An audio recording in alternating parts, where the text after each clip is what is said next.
দীর্ঘ 13 দিন পরে নিজের রান্নাঘরে ঢুকেছি। ডেঙ্গু জ্বরে আক্রান্ত হয়েছিলাম, তাই আর কি এতদিন রান্নাঘরে টোটালি প্রবেশ করা হয়নি। তবে শুক্রবারটা ছিল ছেলের আবদারের দিন। ছেলে অনেক দিন পরে আবদার করেছিল, মা একটু পোলাও রোস্ট রান্না করে দাও। চিন্তা করলাম যত কষ্টই হোক উঠে ছেলেটার জন্য একটু পোলাও রোস্ট রান্না করব। বাচ্চারা সাধারণত নিজের মায়ের হাতের রান্নাটাই সবচেয়ে বেশি পছন্দ করে, আর আমার ছেলের যত যাই হয়ে যাক শুক্রবারে সে আমার হাতের পোলাও রোস্ট খেতেই বেশি পছন্দ করে। আর যেহেতু ডেঙ্গুতে আক্রান্ত হয়েছিলাম, গত 2 সপ্তাহ কোনো রান্না বান্নাই করতে পারিনি, তো আজকে চিন্তা করলাম টুকটাক একটু রান্না করি, বাসায় সবাই মিলে খাওয়া দাওয়া করা যাবে। এই বছর নারায়ণগঞ্জে এত পরিমাণ ডেঙ্গুতে আক্রান্ত হচ্ছে সবাই, যা বলার বাহিরে। এর মধ্যে আমিও বাদ যাইনি।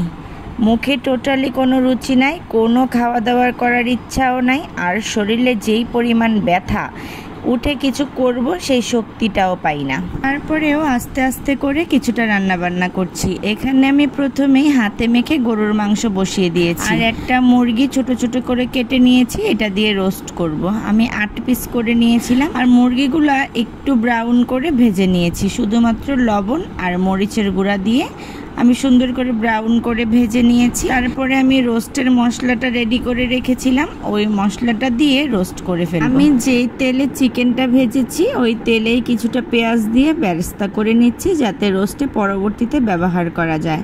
আর এখানে রোস্টের যে মশলাটা আমি রেডি করে রেখেছিলাম, পেঁয়াজ বাদাম সব কিছু একসাথে মিক্স করে ব্লেন্ড করে নিয়েছিলাম, সেই মশলাটাই দিয়ে দিয়েছি খুব ভালোভাবে নেড়েচেড়ে কষানোর জন্য। আমি আজকে কোনো রেসিপি শেয়ার করছি না, শুধুমাত্র কি কি আয়োজন করলাম এগুলাই শেয়ার করছি। আমার রেসিপি শেয়ার করার মতো কোনো পরিমাণ ইচ্ছা বা শক্তিই ছিল না, শুধু পেজের রিচ ডাউন বলে 2-1টা করে ভিডিও দিচ্ছি, কারণ অনেক দিন কাজ বন্ধ রেখেছি, তাই টুকটাক করে একটু ভিডিও আপলোড দিচ্ছি। আমরা মেয়েরা হচ্ছি মায়ের জাত, আমরা সব জায়গায় জিতে গেলেও বাচ্চার কাছে এসে একদমই হেরে যাই। বাচ্চা যখনই আবদার করলো মা একটু কিছু রান্না করে দাও আজকে ফ্রাইডে, তখন আর নিজে বসে থাকতে পারলাম না।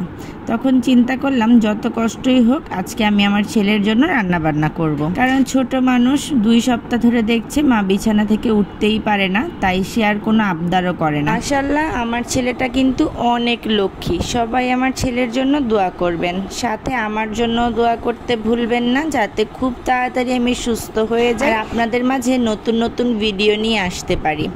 তো আমি তো সব রান্না বান্না করে দেন পোলাওটা বসিয়ে দিয়েছি, কারণ মুরগির রোস্টের সাথে গরুর মাংসের সাথে তো পোলাও না হলে চলবেই না। আর আমার কাছে পোলাওটা তো ইজি প্রসেস, তাই তাড়াতাড়ি করে পোলাওটাও বসিয়ে দিলাম। তো যাই হোক, আমার ভিডিওটা কেমন লাগলো অবশ্যই একটা কমেন্টস করে জানাবেন, আর ভিডিওটা ভালো লেগে থাকলে অবশ্যই একটা লাইক ফলো শেয়ার করতে ভুলবেন না। এই সিজনে সবাই নিজের প্রতি যত্নবান হবেন, বাসার বাচ্চা ও বয়স্কদের প্রতি আরও বেশি যত্নবান হবেন। তো আজকে এখানেই বিদায় নিলাম।